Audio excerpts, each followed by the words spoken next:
Hello, everyone. And for those of you who've joined us live, oh, there's an echo. Let's see, let's fix the echo on that. Great. All right. Hi, I'm Midori. Welcome back to Consent Dojo on shibaristudy.com. And I am, as ever, delighted to be here. And it's really exciting that this platform exists. Now, today, we've got something new in the works for you. I want to start introducing you to my amazing friends and colleagues as a way to give you more resource.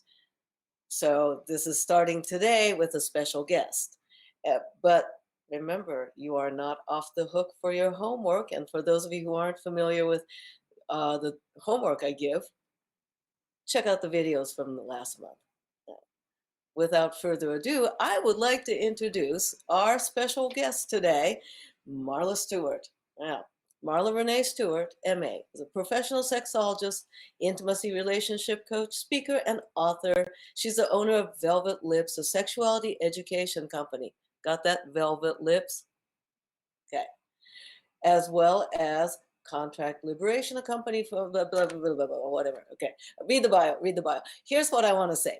Marla is an amazing human being that I've had the pleasure to get to know over the last few years.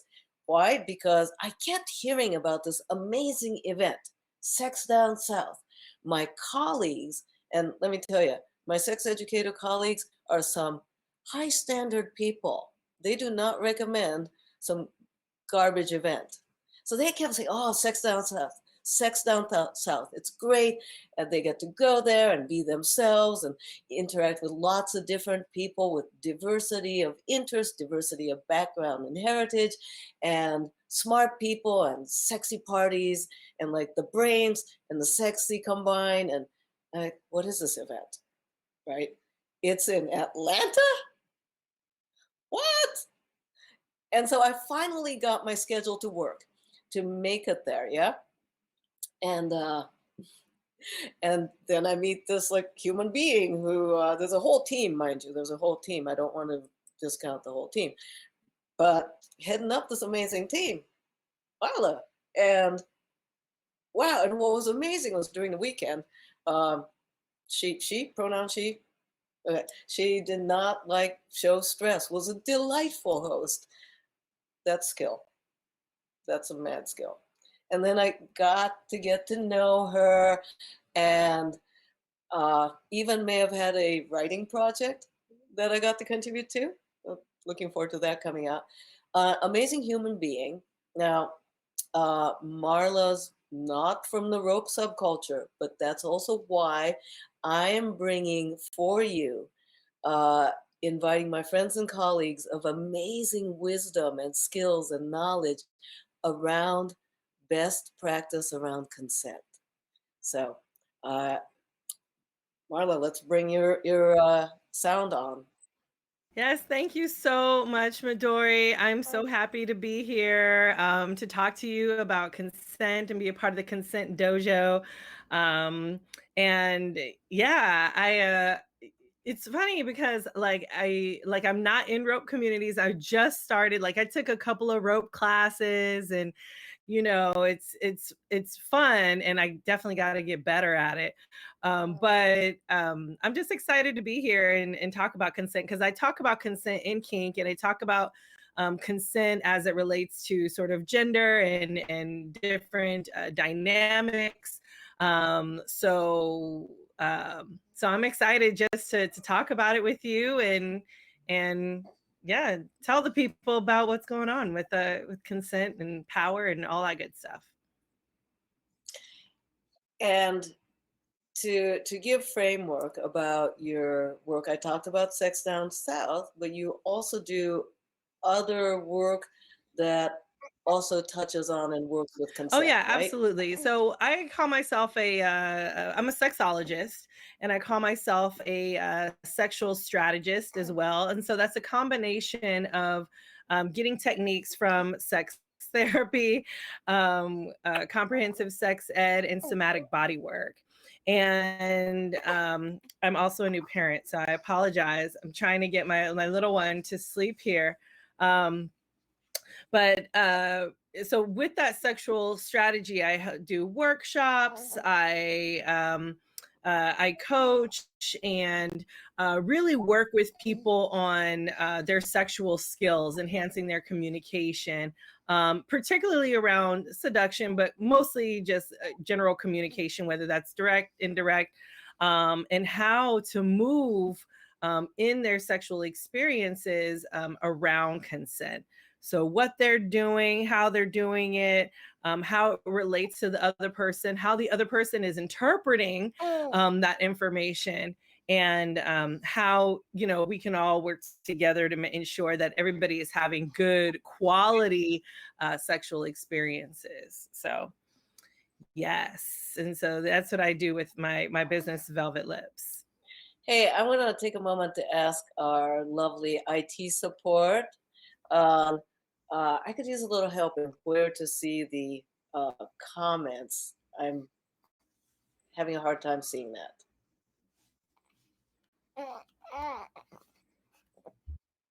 Hello, IT director.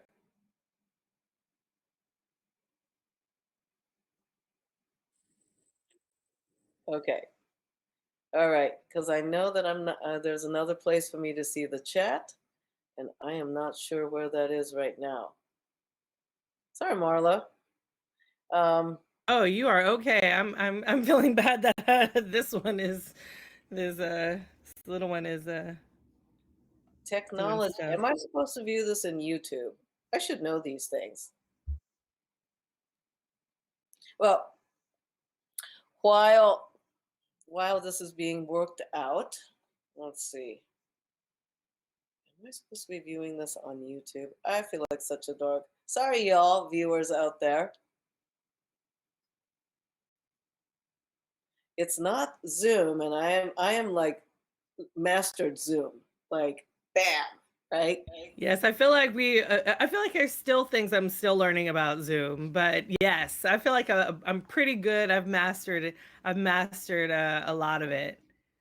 Yeah, great. Let's see. And looks like our IT person says that they will open the chat, and I want to be able to see that. So hopefully that works. And uh, let's see, IT director, please keep us posted on how I can watch the chat field and figure that out. Anyhow, let's keep talking. Um, I am really hoping that folks have been doing your homework.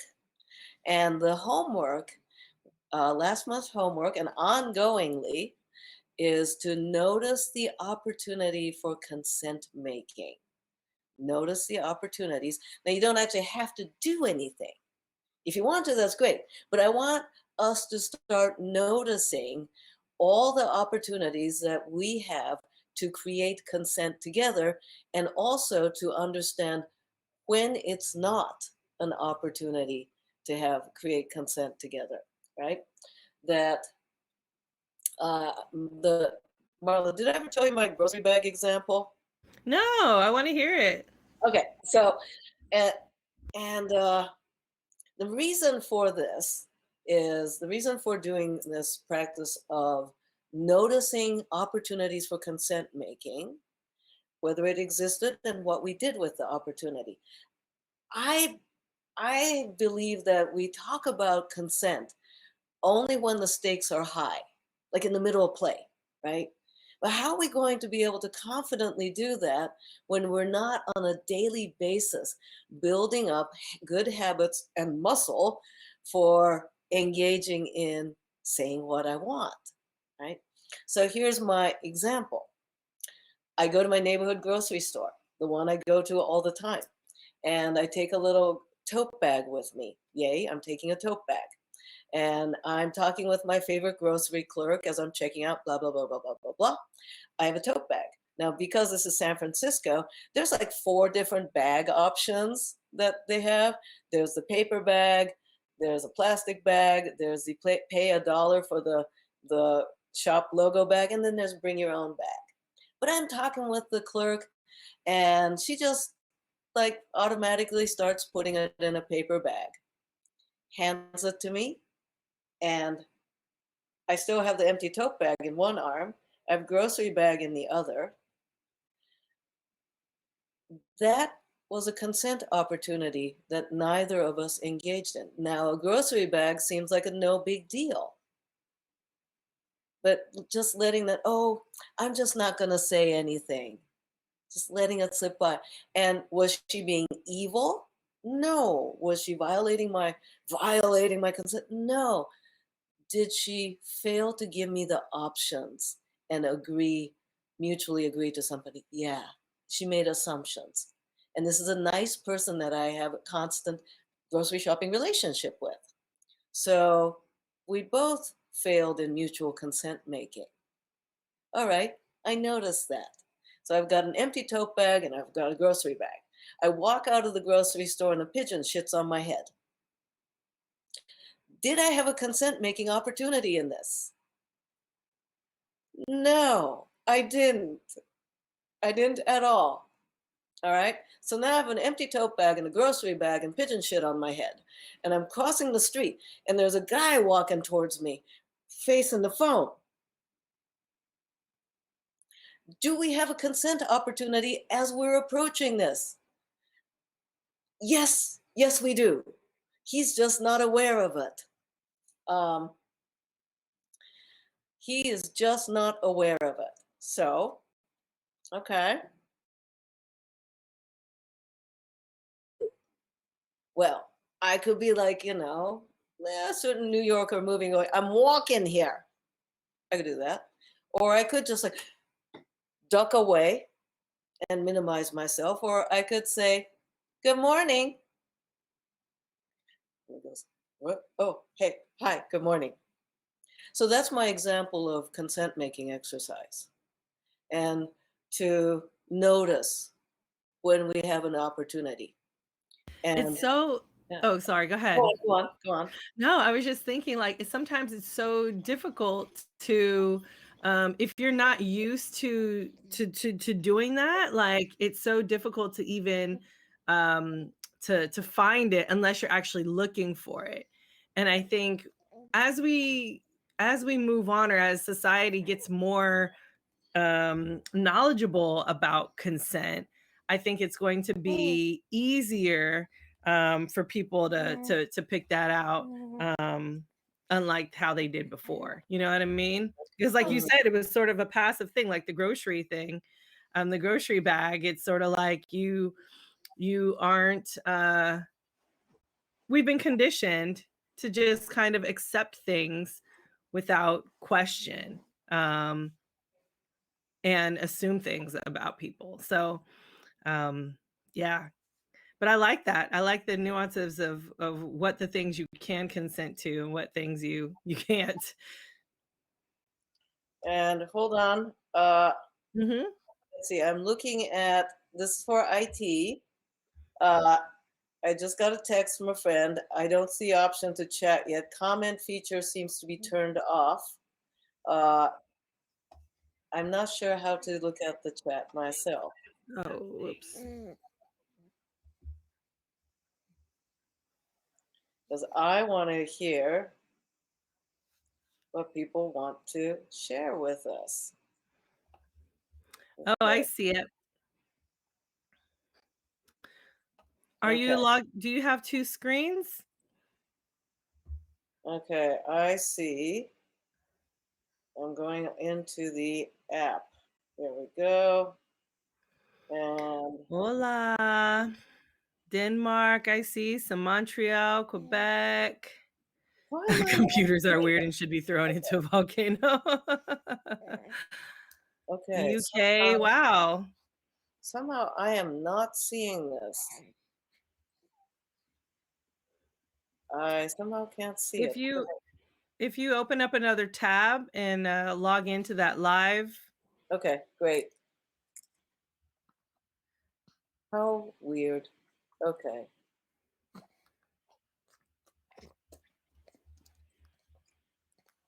Give me just a sec here. And hi, folks. Welcome to Shibari Studies, Consent Dojo. Okay, somehow I didn't see that.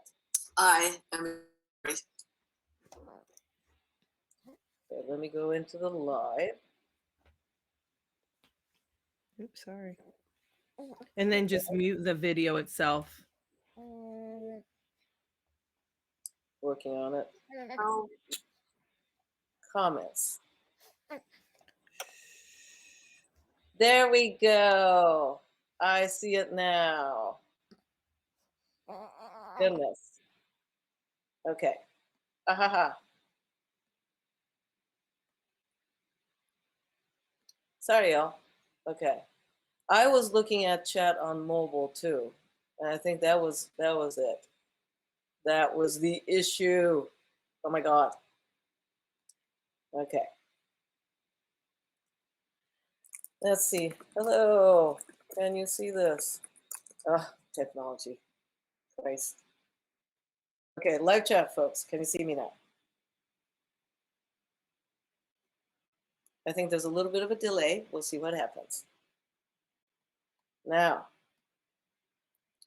let's get to the stuff so we talked about the homework and we talked about the things that we just kind of let happen. Now, I'm wondering, what have you seen around power of consent, or rather, when consent success happens,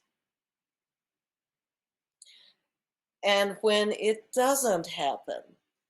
What have you observed out there as you're working with people? Well, I think when, consent, when it does happen, I think that is when people tend to feel the safest. That is when people tend to be like, okay, this feels good to me. I can move forward. I mean, when I think about like when I'm teaching, I was teaching a class on spanking, slapping, and choking. And so with each participant that basically I had, so like when choking came up, so we did like a group spank, like people kind of paired up with one another, the slapping, same thing. And then with choking, people were a little bit scared or a little bit timid. So everybody lined up who wanted to be choked by me. And so with every person, it was sort of, the consent was already implied, right? If you want to be choked, line up here. But what was great about this particular situation is when I talked about, so within my practice, I've come up with a sexual theory called the Seduction learning styles, which is in our book, Jess and I's book, The Ultimate Guide to Seduction and Foreplay. And so they knew their seduction learning style. And so they would come in, they knew they were going to get choked, but I had to ask, hey, are you visual? Are you auditory? Are you tactile? And they would let me know, like, okay, are you okay with me doing this, talking dirty to you? Are you okay, like while I'm choking you? Are you okay with me grabbing you with my other hand while I'm choking you around your, whatever it is? Or maybe are you okay with I don't know, visually, I guess it would have been different, but hey, you're ruining the live stream. Can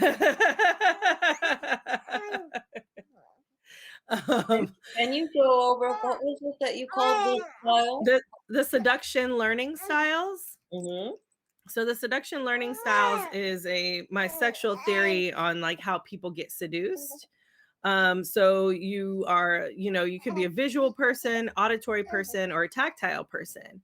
And within that, there are certain ways and certain behaviors or actions that you can do to connect with someone who may be. So if Midori, if you are auditory, right?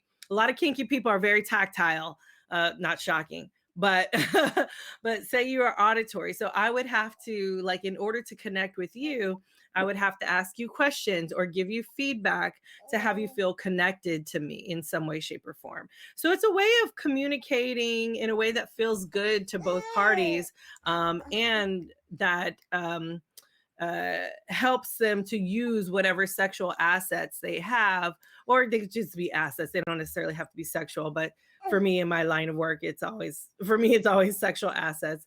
So whatever their talents are, to be able to connect to that other person.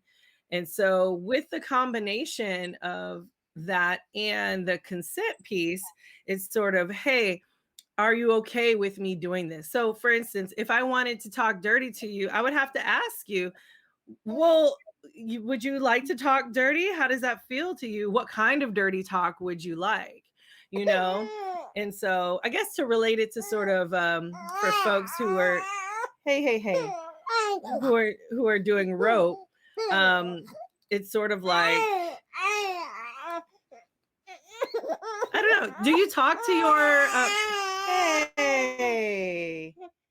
Do you talk to your the folks that you tie up? Do you talk to them while you're tying them? But like, do you talk like dirty to them or sexual to them in any way? Well, it depends on the scope of the relationship I have with said person that I'm putting rope on.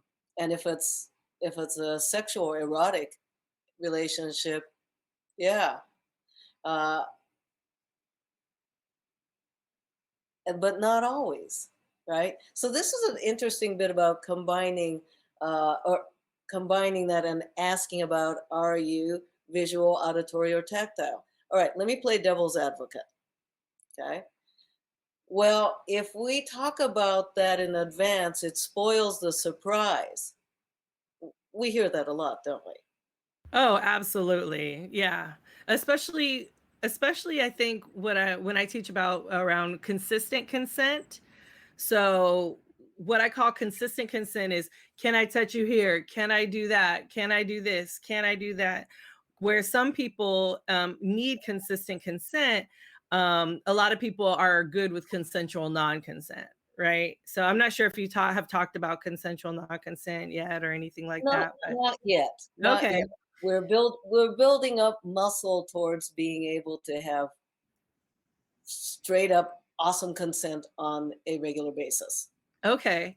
So yeah, with like the consistent consent piece, I noticed that, folks who need those tiny steps tend to be like, like, I do have to do this every time, you know what I mean? Because they want it to be a surprise, or they want to not have to talk about each little thing that needs consent. So, yeah. You know, oftentimes consent, I find the discussion is centered around people who are receiving rope. And yet I've success in consent gives in consent making empowers casting and receiving, giving and receiving, topping and bottoming, both the confidence that what they're doing is okay. And something that doesn't get talked about is people who are topping are also have moments of insecurity and unsureness. And I do my women's intensive Forte Femme, and I come up against that often. Is how do I look? How am I going to be in charge if I'm not sure? And your technique of the visual, auditory, or tactile, and establishing that primacy of the communication. Now, I'm also assuming that if I said visual, that doesn't delete the auditory and tactile, but the visual takes the primary. Exactly, the majority. Exactly. Okay. So what happens when consent making fails? Oof. Well, I guess it would be sort of the opposite, right? So when there's really great success around consent, it's just everybody feels safe, everybody feels good, you can move through the motions. If somebody kind of fucks up, it's not as harsh if everything has been going well, right? The consistent consent has been going well. And then if it's not going well, that's when people tend to those are, I mean, those are becomes consent violations, right? So that's when people start to feel triggered, when people start to feel unsafe, when people start to really question their own confidence in their consent. They start to question who they are as a person. So it really kind of takes you down this downward spiral when there's like consent failures, and it's really hard to get back up into sort of the good graces after you've kind of gone through that downward spiral. So that's the challenge of when there is a consent violation. Something Or I've maybe so I'm sorry, I kind of got those conflated around consent violation versus consent failure. Because I think a failure doesn't necessarily have to mean it's a violation, just more so like the grocery bag example, you just kind of became complacent. And I think that even though it's a failure, it's not necessarily a violation, because you both have sort of implicitly agreed to it, you know? Now, getting back to basics, you were talking about in terms of consent failure or consent violation, both, about feeling triggered and unsafe. I think the word triggered gets used a lot today. What are some, and it's a word that's used and it's kind of fuzzy, right? What are some, if I were having a not good time, what are possible symptoms? How will I notice if I'm being triggered, if I'm experiencing a triggering event, or if I'm just cranky and this isn't working for me? Well, usually, it's sort of like when we think about where a lot of therapists talk about sort of the fight or flight, freeze, or even fawning, right? Those kind of reactions. So you might find yourself holding your breath, like holding your breath.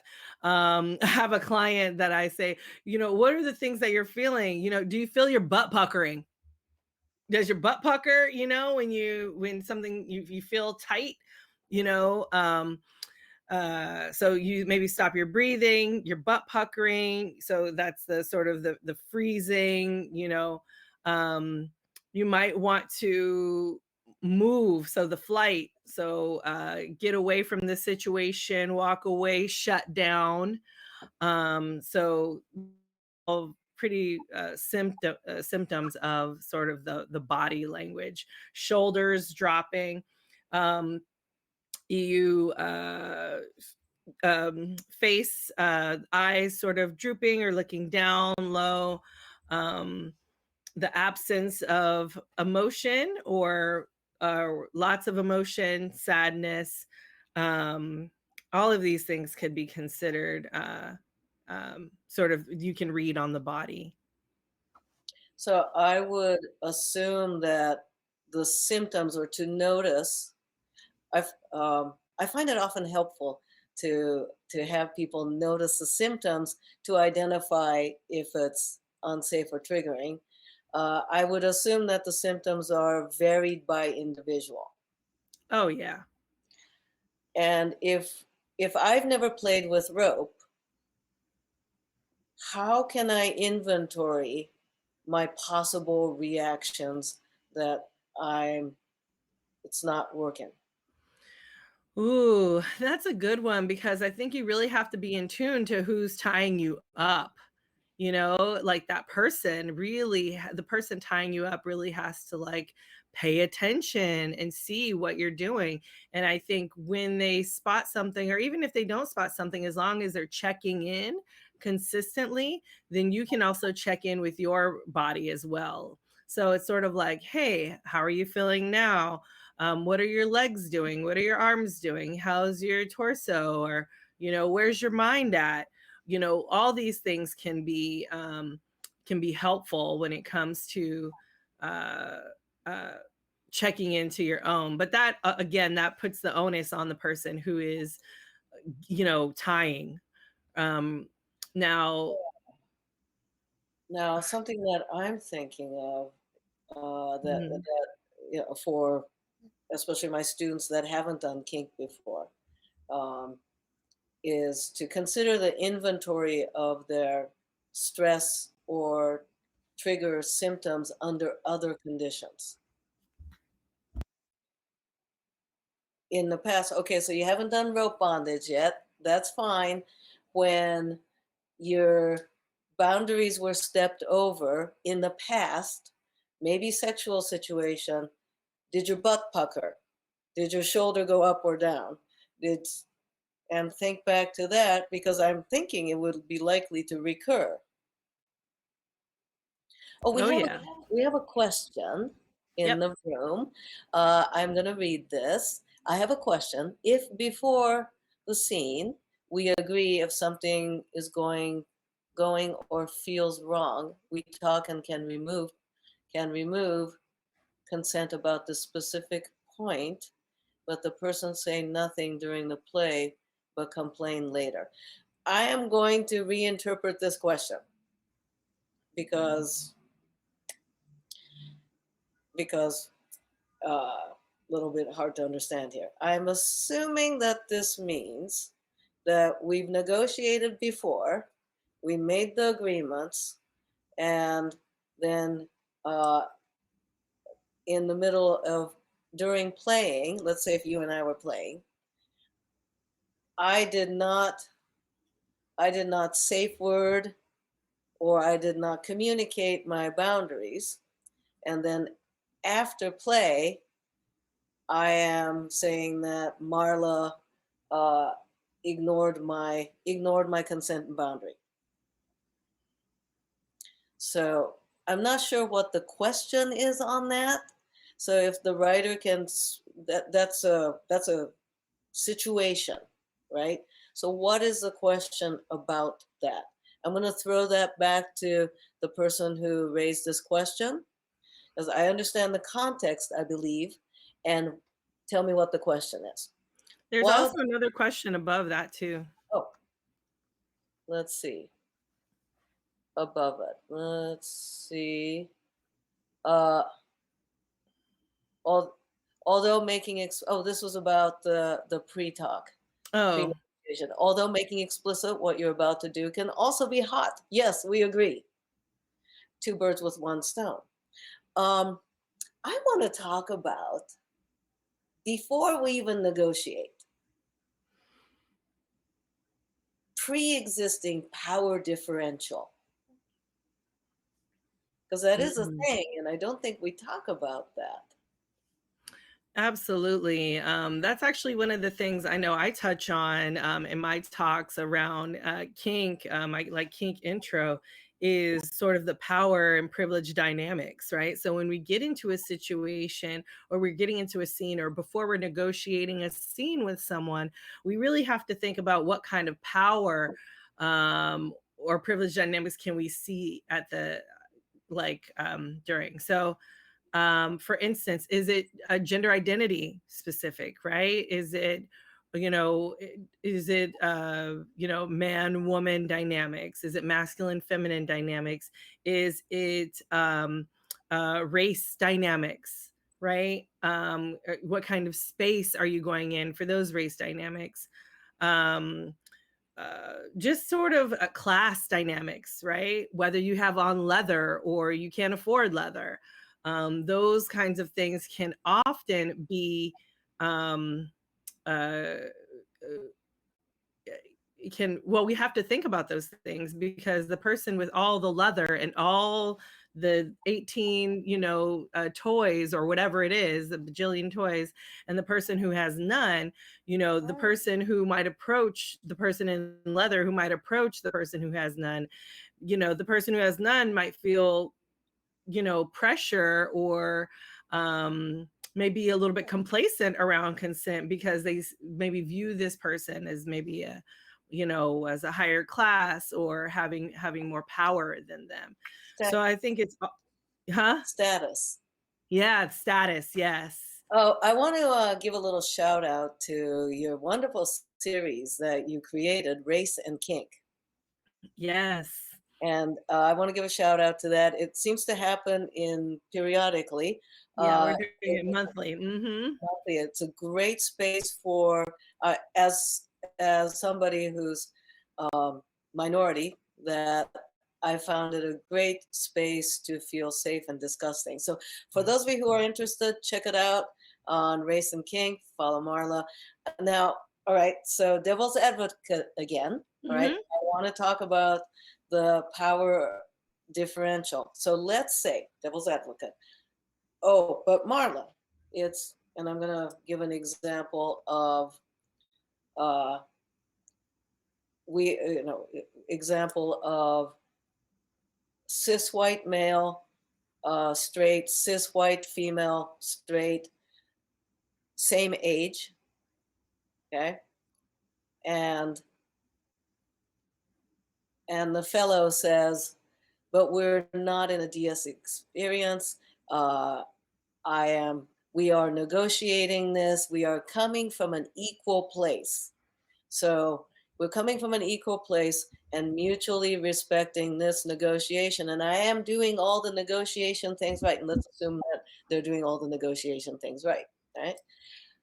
I don't see what there is about a power differential. Given this example, for the viewers, could you clarify what power differential may affect that negotiation? Yeah, so we think about the sex in and of itself, right? So if we're thinking about patriarchy, we're thinking about sort of the male privilege, and we often have been socialized to sort of fall back on that. So when we go into a space where there is um, a cis male and a cis female, and or cis man and cis woman, we have to really think about, okay, how have the just like the socialized experiences, the privileged experiences, who we tend to believe in what spaces and why, all of those power dynamics are occurring. So um yeah, I'm just thinking about, it's that gender, it's a gender um of a woman being, yeah, more oppressed in that sense.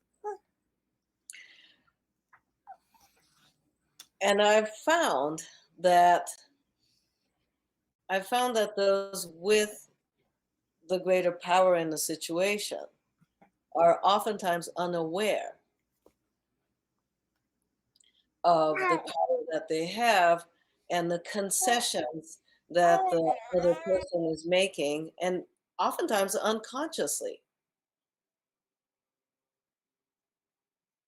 Yeah, absolutely. I think it's so interesting because I think about it, when you were speaking, when you were telling me about it, really sort of reminded me of a situation of where it's like, even as a like a femdom situation, there have been times where I have seen the man sort of be like, okay, I want to do a different direction, like after the scene's already been negotiated, you know what I mean? So it's sort of like that has been, um and not even recognize the power and privilege and why you feel entitled to even change the scene in the middle of the scene. You know what I mean? So um sorry, that's just something that just like popped up to me, that I know I've seen happen, that I've just was like, wait a minute, what? So So true. And I'm glad you brought that up because for oftentimes the assumption is the person casting rope or topping or dominating would have more social power outside, and that your example of a woman who's topping a man, right? Then you get the power dynamic and the assumption of being entitled, right? Being entitled to changing the scene in mid course.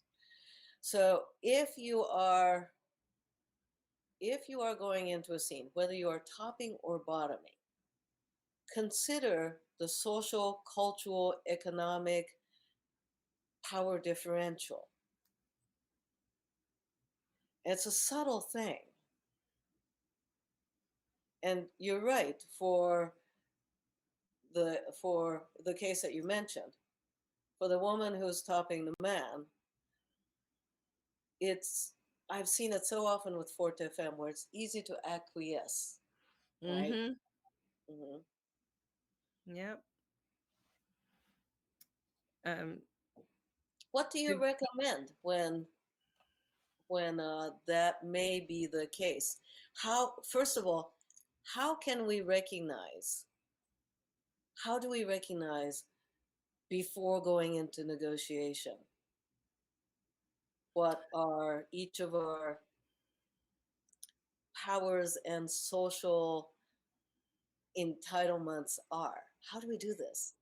Gosh, that's a that's a hard one. And I think, for maybe somebody like me and you who have been doing this a while, well, you've been doing it a very, very long time, way more than I have, um, but like even I feel confident that where I would be like, no, like I feel confident, but I'm thinking about new doms or people who are trying to get into kink, like you're talking about the new folks, the newbies, like those folks, like you said, will probably more so acquiesce or kind of feel their power taken away, not have as much confidence. So it would, I think it would affect them greatly, because I've definitely seen where some femdoms have been like, hey, I want to try this thing, but then that happens to them, and then they're like, okay, well, maybe this isn't for me, because they don't know how to assert themselves or assert their power, because they've been socialized and trained their whole life not to exert that type of confidence and that type of alpha, energy. um so yeah, I that's a tough one. So, how to identify power differential before a scene? That might be a It's like, topic for race and kink. oh yeah, oh yeah, because I feel like that would you would need to sit and talk. You would need to sit and talk about it, talk about all the different aspects. I would even think about like all the different identities that you embody, and think about how each identity correlates with the person that you're playing with, and talk about the power dynamics from there. But that would be long. Yeah, and then if it's a pickup play, right? Because Yeah. pickup play is fun, and for folks, pickup play means you go to an event, you meet somebody, and without having like many days of planning, it's like, hey, Marla, nice to meet you. You're kind of hot. Want to play? Negotiate, negotiate. That's Hmm. pickup play. Okay, that's what a pickup play is. There is still negotiation, even if it's um, impromptu. Okay, so there's still Hmm. negotiation. So, folks, that's what a pickup play is. Uh, Even in a pickup play, then I think being aware of having one's own, okay, here are my social powers, right? Now, somebody asks in the room, if you're on the privileged side of the power differential, what are good strategies to invite your partner to advocate from a position of strength? Ooh, that is a brilliant question. Yeah, that is a brilliant question. Um, Oof. That's a good one. You know, uh, I might need to copy that. Uh, I might need to have my assistant copy that question uh, Yeah. as a discussion. Boy, that would make for a lot better scenes for a lot of people who, especially newly into things, Mhm. right? And also uh, about power differential affecting consent. It's not just the gender. That was just one example. Right. There's also age, Race, age, class. Mhm. and also around race. This we get into this topic, and you hold the space for this in race and kink, it's not always white versus everyone else. Right. It can also show up in other in POC. POC is person of color, okay? Or BIPOC, Black, Indigenous person of color, and even within, because there is such a thing as colorism, there's such a thing as classism, there's caste as well. Mm-hmm. Yes. You spoke brilliantly about that at the Race and Kink series when you were talking about um, was it the tension between Japanese and Korean? Hmm. Yeah, and I thought, wow, that is I mean, I learned a lot, but it was just thinking we tend here in America, we just tend to think about black and white, because of the history, the predominant history around, black slavery, even though we've had other folks of color who have been enslaved as well. The racial tension has primarily been between black and white. So when we think about like racial tension, that's the first thing that comes to mind. But considering all of these folks are from all the different, all the different countries, I'm sure it's probably a little bit different as opposed to like what kinds of racial tensions that are more maybe prominent in different countries in different areas. Um, In Europe, there's in the last several years, there's been massive migration of population, which I think also adds for the social tension as well, mhm. social hierarchy. Oh, little story on, and this connects to rope. Uh, for those of you who don't know Madame Butterfly, and I'm not talking about Puccini's opera, Madame Butterfly is a originally Bay Area based woman who created rope, hand spun rope, because it comes from the fiber arts, and made beautiful, beautiful rope, and was teaching rope bondage. Unfortunately, she doesn't have a lot of presence right now because she suffered a stroke and is recovering well, but being online and active hasn't been her central motivation right now. Anyhow, years ago, before her stroke, she and I were talking about rope bondage stuff, and we're both Japanese American, um, and we're talking, and my side of the family, to my knowledge, on my Japanese side, is like middle caste, right? And then I found out in the conversation that she comes from a crested family, in other words, of warrior class. And I found myself immediately, I mean, this is in the 1990s in the United States. I immediately found myself going, oh, you're higher caste. And then, wait, what's happening? And the centuries of caste relationships in Japan popped up out of nowhere between two friends, Wow. only because I found out about her family heritage. Wow. And it surprised me that it came up. Now I've got Hmm. enough awareness that I blurted out, "Oh my God, I totally was about to like bow a little lower."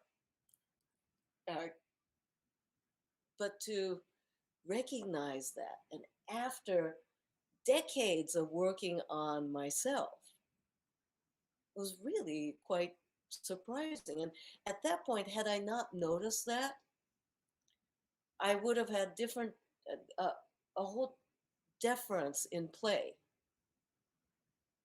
Yeah. And I'm bringing my example up, viewers, because it'll come up in surprising places. It is a continual thing. Uh, the power of labels, I tell you. I mean, labels, but also just these, societal categorizations that we put ourselves in. It's just like, it's so interesting how you were feeling some type of way just from that one statement alone, It's like, wow, how much power it holds over us, Hmm. you know. Hmm. And this is, it had been at least 100 years since the Meiji Restoration and the Meiji Revolution, where the caste supposedly wasn't to matter. It had been by then 60 years since Japan became a democracy. Caste was not supposed to matter.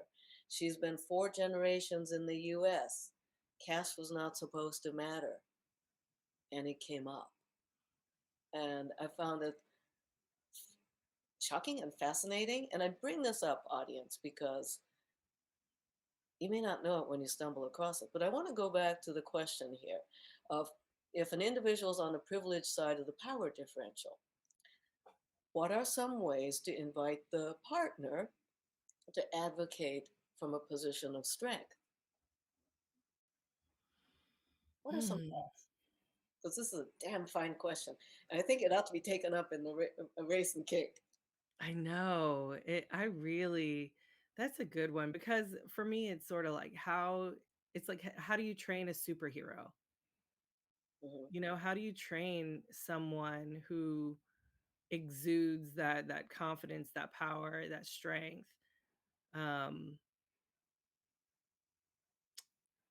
what are some good strategies? I would say, well, number one is probably um, what do you call it? Just sit down and talk about your power, and then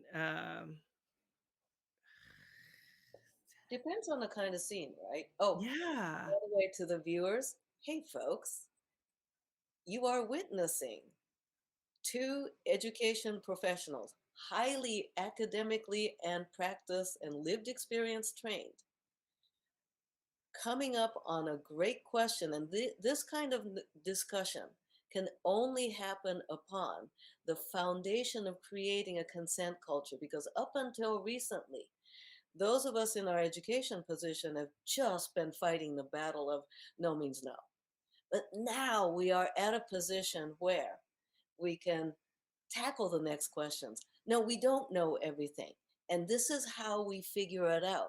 And it's being better as a sex positive society requires this sort of messy discussion. You're watching it live happening. This kind of conversation usually happens in living rooms and at the bars at events. yeah. Yeah. And, when we're doing brainstormings outside of the view of our Mhm. students. So you're getting to watch this, y'all. Okay, so here's a thought. All right. So if it is let's say a DS scene, right, where there's a power differential created, because sometimes the scenes can be equal power. All right. If that is the case, so hypothesizing here, okay, the person that has greater uh, social privilege, and if they're bottoming on the submissive side, to just say, I I come from power in the world. If I step into misogynistic or masculinist behavior, you can correct me.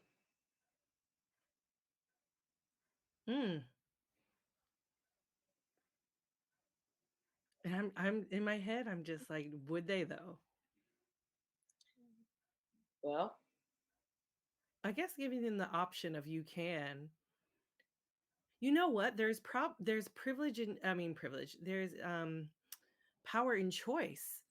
mhm. So maybe offering that choice of instead of saying maybe you have the option to correct me or not, or you have these two options. You can correct me or you can give me a hand signal that tells me you are okay or I don't know. This is a hard one. He could be like, Yeah. you just told me what to do. You know what I use? I use a flip flop, because I have discovered that it is not only Asian American moms and aunties who use a flip flop to Mm-mm. equal power. Apparently, many other people of color use the flip flop Mhm. as a privilege humbling tool. Mhm. Throwing of shoes. Oh yeah. Uh, Hey, uh, let's see. There's some questions here. Let me see. Oh, it's coming in fast. All right. Let me. This is kind of long. A newbie kink player who's transmasculine, playing as the dominant side, working with more cis-ish woman, submitting. It can feel very edgy for me to change in the scene that I feel conflicted. Okay, so we have power differential. Let's discuss this. So we've got a transmasculine individual, okay, dominating, and cis woman submitting. Okay, power differential. Um, and on the cis woman side, it would be not universal, but it's quite often the case that they've not had to examine gender, right. not have to think about it. Right. All right. So acknowledging that. Yeah. What do they Yeah. mean to change in the scene? I don't quite know. Let's see. Okay. Uh, that's I think I feel like a quote. I think I feel like I want to support their agency in the world, but then sticking to the scene. Like you said, you would with a cis man, that feels more difficult for me with a cis woman. Okay. Ah, because the masculinity. I'm guessing the cis woman is also feminine. Don't know. And even if we have a safe world, I can feel uh, I can feel it very difficult to stick to the scene. Okay, so in other words, pulling out of the scene, right? And I'm still wondering, is that what I should do, or how how to do that while making sure they feel safe? Yeah. All right. You know, I'm going to make a general invitation to folks. I do an office hour, Zoom, small group office hour, like every other week in my Patreon. And in that, it's we can talk about it, so I can work through individual cases, because this seems very nuanced. Because I'm Yeah, you have to pick very apart. nuanced. Yeah. Mhm. And there's another question here or comment. This makes me also wonder about the best way to even address being the person in position of power. Should you simply address it initially or internally and keep yourself accountable? That's one. That would work for a pickup play because you don't necessarily have the time to talk about it. Absolutely. Yep. But if it's an ongoing relationship, right? If it's an ongoing relationship outside of play, I would say discuss that. yeah. Discuss that first, and thinking about those things, especially even though you might be playing privately. What if you go out in public? What does it mean to go out in public in your particular privileged and power dynamics? What that looks like. So um, I think that you should definitely have that externally have that conversation for sure Oh, to keep whoever is in the scene accountable. yeah. Um, and clarification on the earlier question of transmasculine and cis woman sub. Clarification is if the cis woman sub requested changing the scene in mid scene. So this is a very Ah, specific and nuanced thing. Um, what I'm going to say, because of the limitation of time and the technology where I can't exactly hear you, because conversation makes this easier, is for everyone out there, think about the mixture of privileges and agencies that you have and don't have. And it's going to be a mix, right? Um, and it's going to be a mix approaching it. I think the internal check first, because we can't necessarily educate a partner in the moment, whether it's pickup play or maybe it's a play partner you only see once in a while. and getting into discourse around social dynamics may not be appropriate for your relationship. If it is appropriate, great. Really dig into it. But if it's not, then if I were in that scene, right? Obviously, a pickup play or an occasional partner, I don't need to get into a deep philosophical conversation. And me might not have time because I'm, hooking up with them at Sex Down South, and I have only 2 hours between classes, you know, and I'm not going to send Coates' book and say, read this. I got 2 hours, Right. of which half an hour is setup and half an hour is aftercare. Mm-hmm. I have an hour to play, 10 minutes of negotiation. We're down to 15. Right. So that's a reality. I mean, in theory, it's nice to say communicate and discuss, but the Right. practicality is then let's say person of color here, um, let's say I'm bottoming to uh, white male, right? Then I need to internally set like an internal cheerleader, Mm-hmm.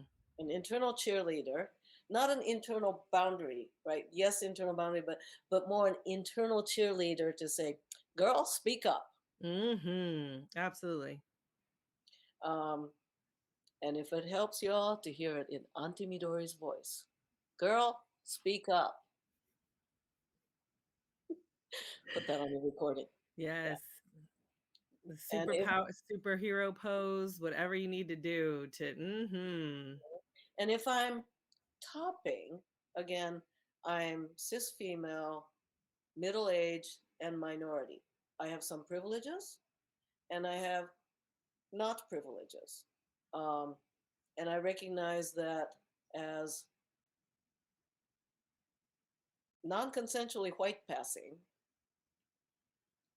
I end up stepping into a lot of privileges, right? But as small, cis female, there are loss of privilege. It's So, always it always shocks me when you say you're white passing because I just for whatever reason I can't see it.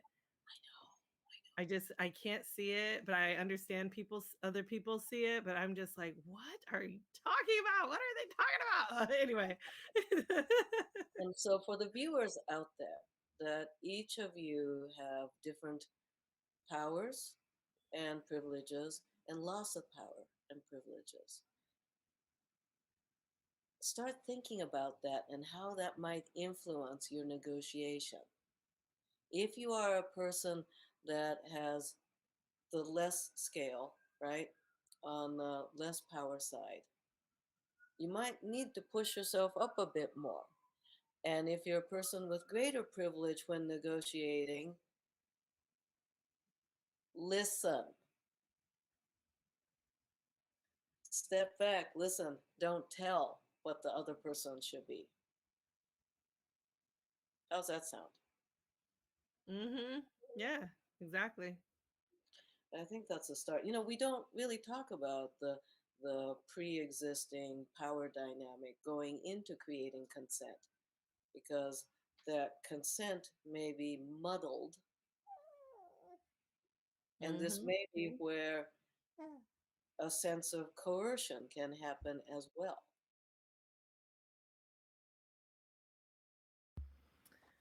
Yeah. Oh, I definitely think people well, the people with more power are the ones who are more susceptible to being coercive, right? So, yeah. Coercive, sometimes intentionally, sometimes out of habit. Not good habits, but habits nonetheless. Mhm. Yeah. Ooh, we got heavy today. I know. Okay, so we've got like 20 minutes left or so. Uh, I'm going to shift topic a little bit. And what are your favorite specific consent practice or strategies that you might assign as a homework for our viewers. So I think a really good consent homework is to give people choice. So thinking about because people want, even if they're in, a low power position or a bottom position or anything like that, even thinking about like just giving someone a little bit of power, because even as a sub or even as a person on the bottom, you have some sort of power in the negotiation process. So there's a little bit of, there's power in there. And so when you give someone choice, so I think a good homework is to be like, um, do you want to do this or do you want to do that? And having that person pick.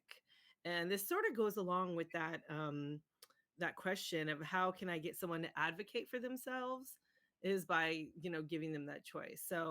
Um, so for instance, if I was the grocery bagger, right? The power of choice would be like, okay, do you want a paper bag or do you want to buy this bag for $1?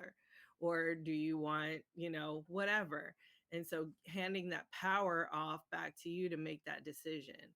Um, and I So, think, oh, no, go ahead. can we role play this? Sure. So, first of all, let's recognize what each of us perceive to be our powers and privileges and loss of power and privileges. So I would say, if you and I were to play, right, Mm-hmm. that if I, let's say I asked about, hey, Marla, I want to bottom to you in rope bondage. Now at that point, I'm aware that there's probably going to be skill based intimidation. Absolutely. Whereas in my head, I'm like, oh, come on, we're friends and it'll be fine. Just relax. Might be what I'm thinking, but I also have to recognize that Marla might feel a little self-conscious. So there's Absolutely. that. Okay. Well, feeling less power because you have higher education. So my Mhm. educational level is down here. Your educational level is like, way up here. So that is privilege in and of itself, for that power, to you just know more, right? Yeah. So yeah, Um, and in terms of the less power side is I'm out of practice bottoming because that I did that a lot when I was younger. So oh my me God, too. I'm out of practice. Oh my God. Me too. I'm Yeah, like, yeah. So what would your powers and less power be for something like this where I'm asking you to top me? so I think, it's so funny because if it was without rope, I'd feel way more confident, right? Like my confidence would be higher because I'd be like, oh, if you want me to spank you, slap you, choke you, you want me to kick you, you want me to do some pussy torture, whatever it is you want me to do that I'm good at, I can do. But then once you introduce that, your privilege of rope bondage, you're like, well, rope bondage, it's like all of the things that I'm good at are dwindle away, because now I have to step into this world that I have limited knowledge at.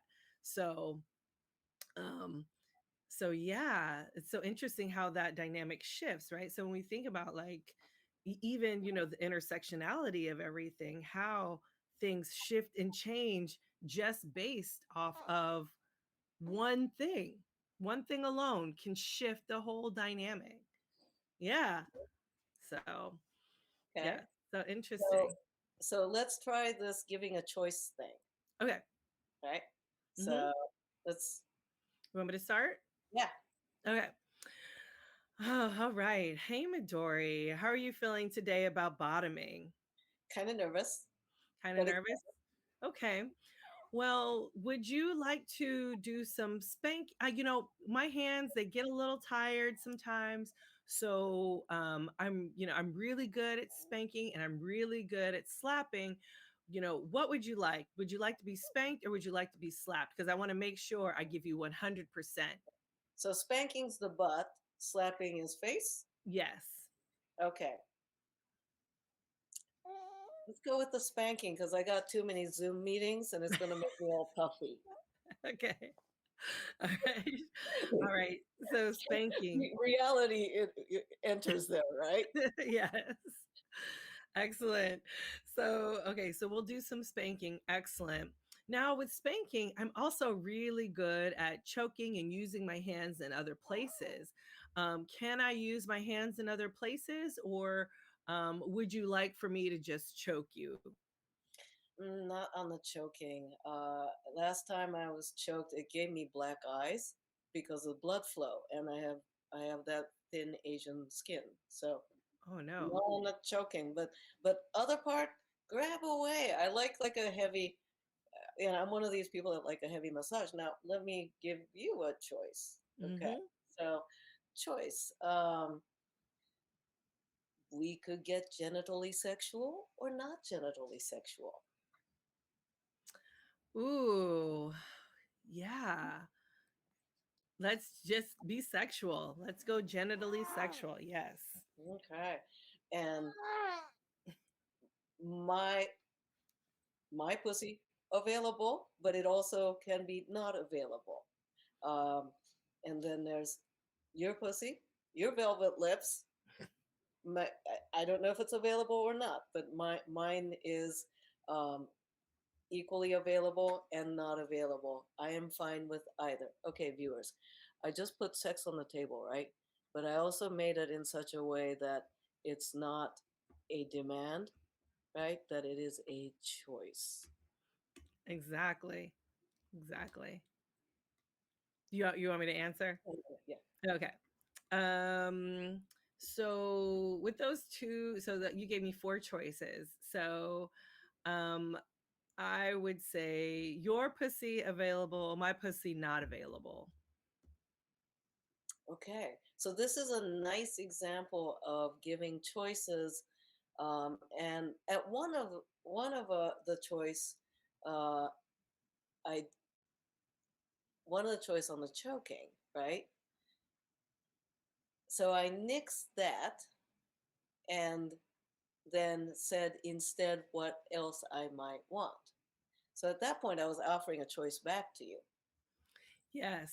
What's also interesting too, I don't know if you even noticed, but even when we're thinking about this dynamic, either way is great for me, right? Like I like as the person, giving as a person topping, I'm basically saying like I have two great choices that you can pick from.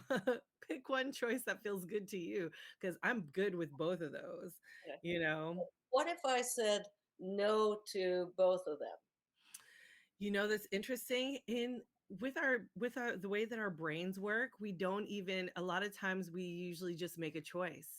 So oftentimes we don't even think that there's a not the other option, which can be interpreted as coercion. So that's So that power piece. So that's another thing for folks to be aware of, whether offering a choice or having been offered a choice. There's always none of the above. Hmm. None of the above is always a choice, even if it's not explicitly offered. Whether you are topping or bottoming, casting or receiving, that none of the above is always a choice. If you are the person leading the negotiation, and if you understand that there might be a privilege differential, all the more important to explicitly say one, two, or none of the above. Yes, And exactly. yeah, and if you are a person that's uh, following in the negotiation, then even if the other person doesn't offer it, there is always choice one, choice two, and none of the above. And keeping in mind, none of the above is always a choice that is present. I mentioned that the leading and following in the negotiation. A common assumption out there is that the person topping or dominating or casting rope is the person leading the negotiation. Not necessarily so. Not necessarily so. Keep in mind that if you are more practiced in negotiation and creating consent together, you may lead the conversation and bottom, receive, or submit in the scene. Gosh, those seem so, it almost seems illogical in my brain. Like, even though like it clearly is a possibility, it feels like, because the person, we think of the person typically tying up as the person that's in charge, because they're doing it, they're you know doing the tying the rope. So, oh, that's so interesting to Right? think about it that way. So, you know my definition of BDSM, and for the viewers, Mhm. my definition of BDSM is childhood joyous play with adult sexual privilege and cool toys.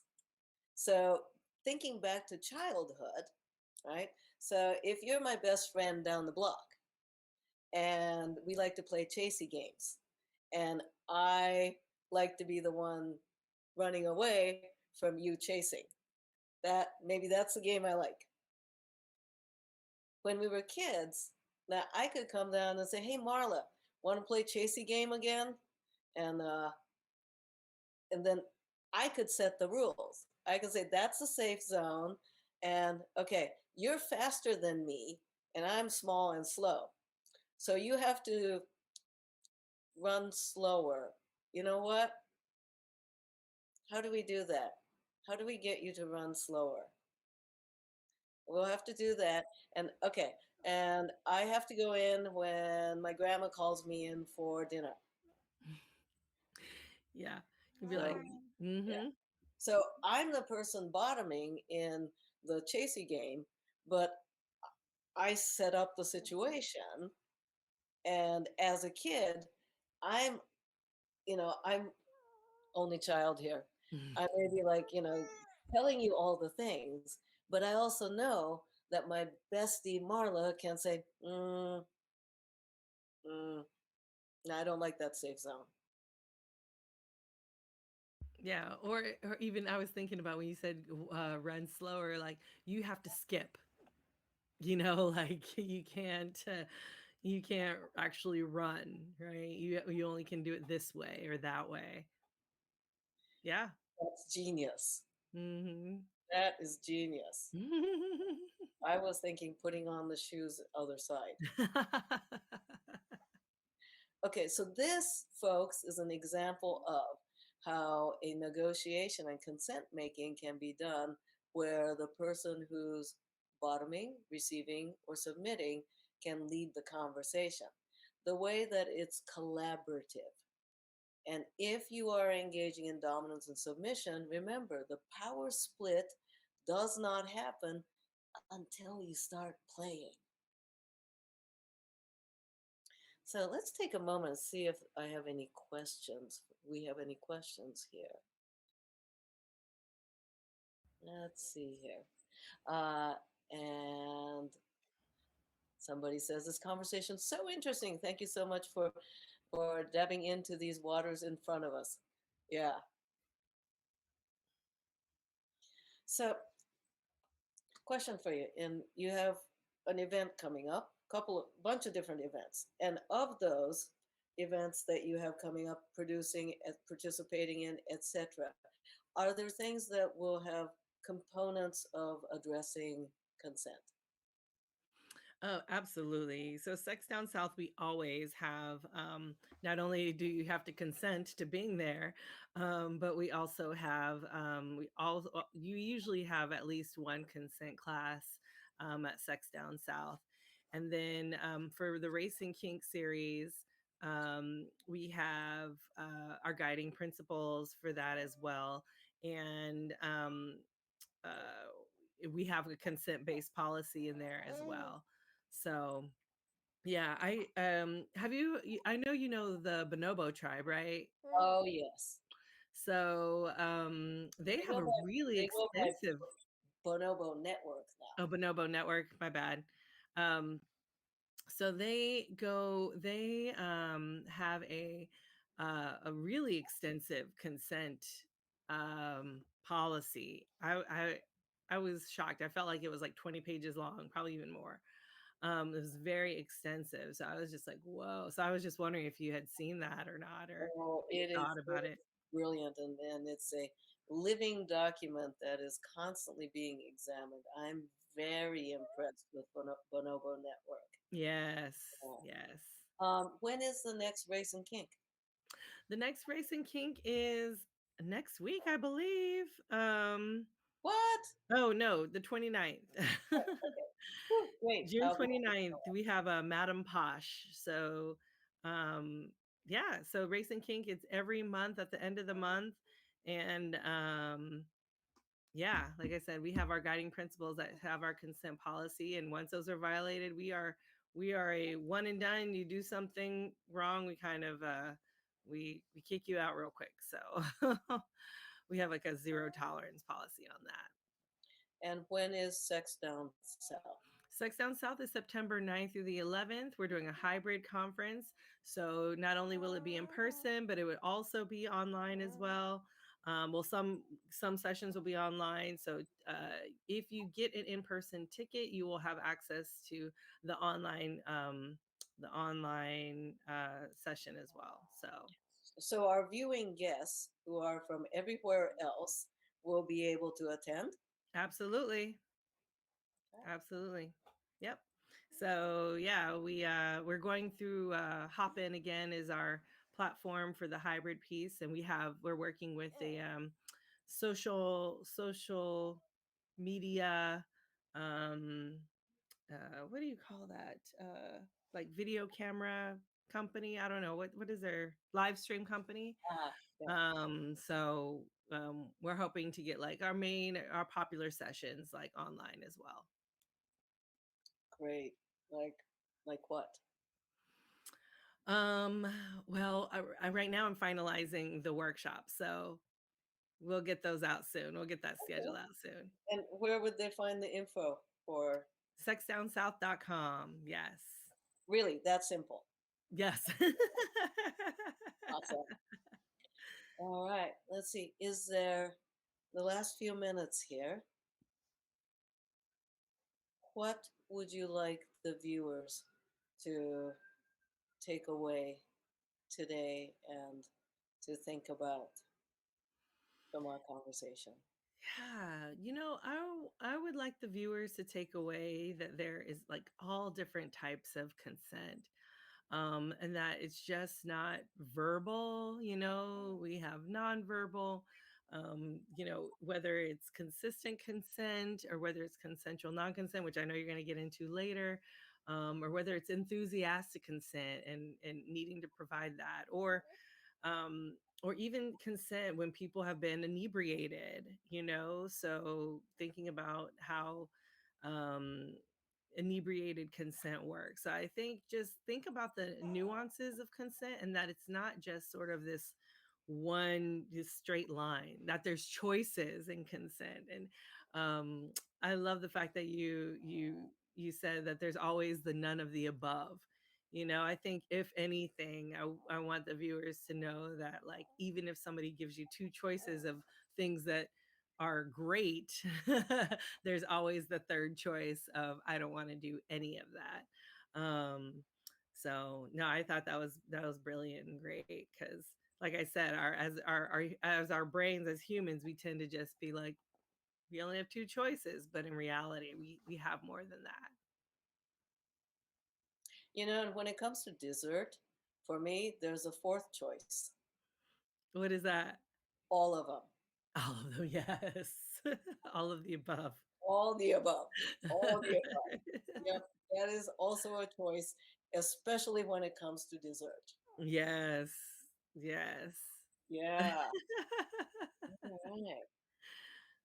It is such a pleasure to have you on Consent Dojo. Thank you. so much for agreeing to come on.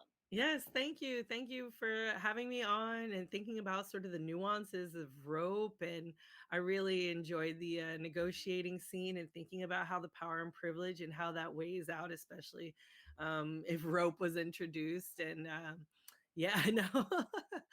But thank you so much for having me. I'm great. And thank you so much for everybody who tuned in and, from around the world. And, um, yeah, I look forward to spending more time on Shibari studies and checking out your talks on the Consent Dojo. And this video will be available for the next month. Oh, here's another idea. If viewer, if you want the person you're playing with to start thinking about the nuances of privilege, have them watch this episode and then start talking about it. Yes. And, and know that it is not an easy topic, that even the two of us are going, hmm. So watch this episode together. There we go. Thank you. And we're going to sign off for now. Until the next dojo. Bye.